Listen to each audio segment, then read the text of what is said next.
Ce mai faceți, cum trăiți? De plugari nu mai doriți? Că de cum s-a înserrat, noi cu pluguri am plecat. Să tragem o brazdă, două, să avem iar pâine nouă, să tragem vreo 10 brazde pentru noi și pentru gazde. Ia mai mânați, băi, flăcăi!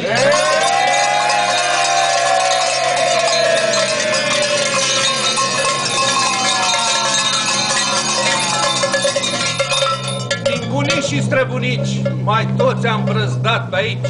Am arat, am semănat, am prășit, am boronit, noi cu plugul ne-am hrănit. Asta-i brazda plugului. Dacă vrei să curgă pui, toate cresc în lumea lui.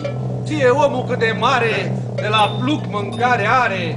Câte lumea de deșteaptă, de la plug mâncare așteaptă. Și azi cum s-a înserat, noi cu plugul am plecat și am arat cât am arat până la dumneavoastră în sat. Aici voi ne-au stat că-i pământul înghețat. Le-am dat fân cosit de noi și apă de la fecioare să le placă la mâncare. Dar voi n-au mai plecat.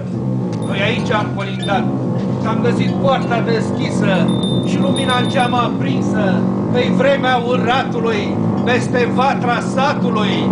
Ia mai mânați, mai flăcăi!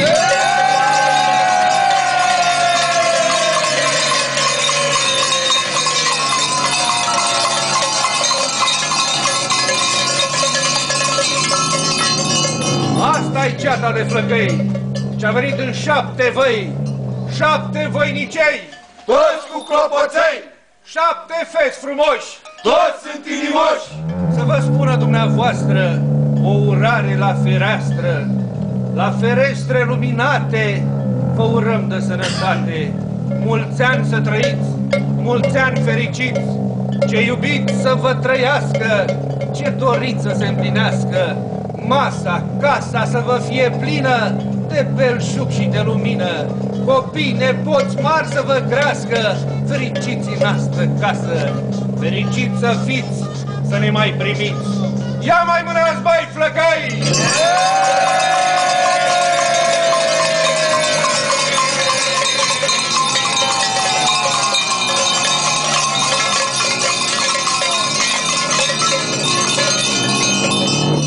Lumea pe pământ, într-un suflet și într-un gând, să-L rugăm pe Dumnezeu să ne apere de rău, să ne dea și ploi curate și niște fete bogate, iar nouă la plugari să ne dea brațe mai tari, viață lungă, sănătate, să prindem luna lui Marte, să ieșim iar la Arad, să avem un an bogat pe pământul albeștean, să trăim într-un mulți ani fericiți, mulți ani să trăiți. Ia mai mânați, băi, flăcăi!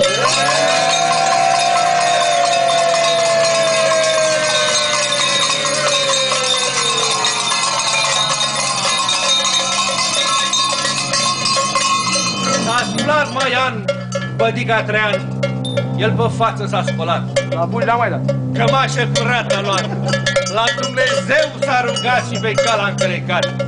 Și-a încălecat cu un cal învățat, cu numele de Graur, cu șaua de aur, cu frâul de mătase cât vita de groasă, și în scăți s-a ridicat.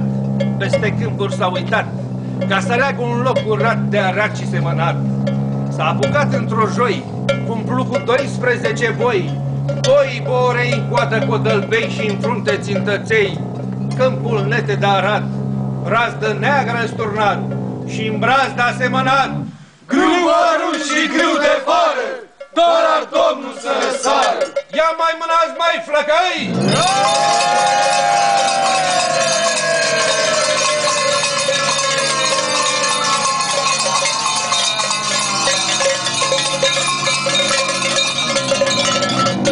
Și când lucrul a sfârșit, ia că mării s-a stârnit, un vânt mare pe pământ și ploi multe după vânt, pământul d-a răcorit, sămânța d-a încolțit. La luna, la săptămâna, își umplea cu apă mâna și se duse ca să vadă de a dat Dumnezeu roadă, de grâu încolțit, de spicul aurit. Era în spica Vrabia, era în baica Trestia, Traian Iute s-a întors și din graș pe loc a scos un alt cal mai năzdrăvan, cum îi place lui Traian, negru ca corpul, iute ca focul de nu prinde locul, cu potcoave de argint ce să-mi sprinte la fugit. La Tichina apucat de oțel a cumpărat, ca să facă seceri tari, pentru săcerători mari și altele mai mititele, cu floricele pe ele, pentru fete tinerele și neveste ochișele, care n-au durete șele,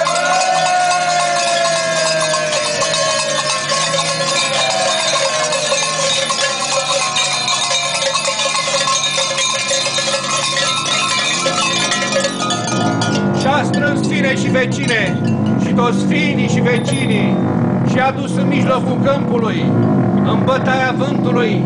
Ei cu stânga apuca și cu dreapta se cera, și prin lană înaintată pe racă nota.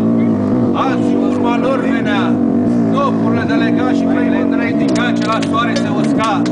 Apoi carne încărca și la moare că pleca. Grâul aruncă pe coș, grâu băruntel de cer roș, grâu s-a așeză pe vatră, de sub vatră în covatră, curgea făină curată, bă!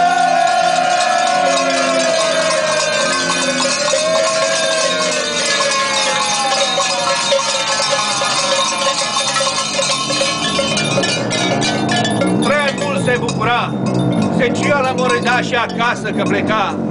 La mândră jupâneasă, Tociana cea frumoasă, ce auzea încă din casă scârțâitul carelor, chiotul flăcăilor.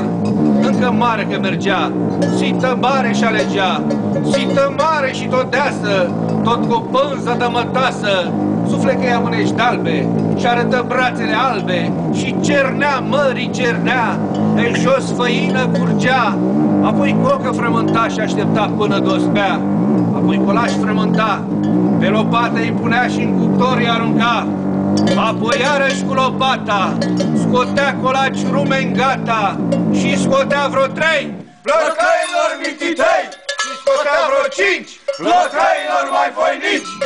Iar mândrului bărbat îi dădea un sărutat, cum a dat Dumnezeu an, ol de mândre lui Traian.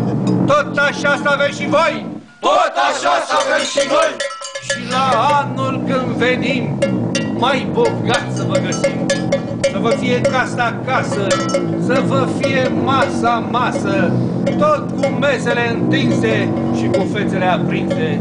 Să vă găsim înfloriți, ca merii, ca perii, în mijlocul primăverii, ca toamna cea bogată, de toate îmbelșugată.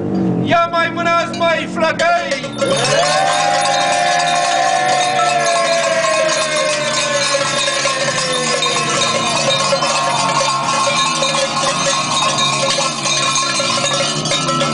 De urata mai ura, dar ne frică că însera, și trecem într-o pădure deasă, unde sunt fetele sure și ne bate cu alune și se leagă de feciori ca albinele de flori și noi suntem mititei. Ne mănâncă câinile, bă!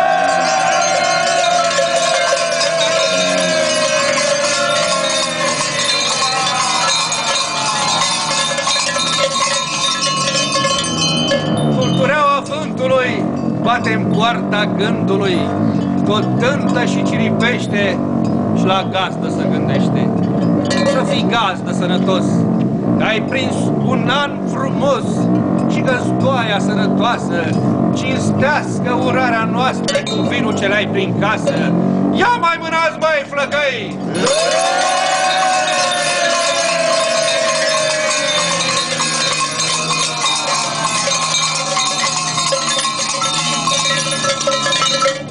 Lângă un fir de busuioc, da, var Dumnezeu noroc.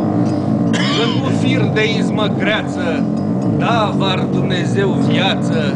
Și la anul om veni, numai sănătoși de-om fi și gazdă de ne-i primi. Ia mai mânați, băi, flăcăi!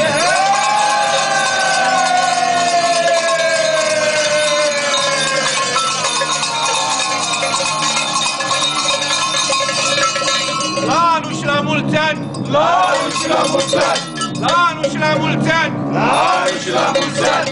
La anul și la mulți ani! La anul și la mulți ani! La mulți ani! La mulți ani! Mulți ani și buni! Aleu. Bine, baba.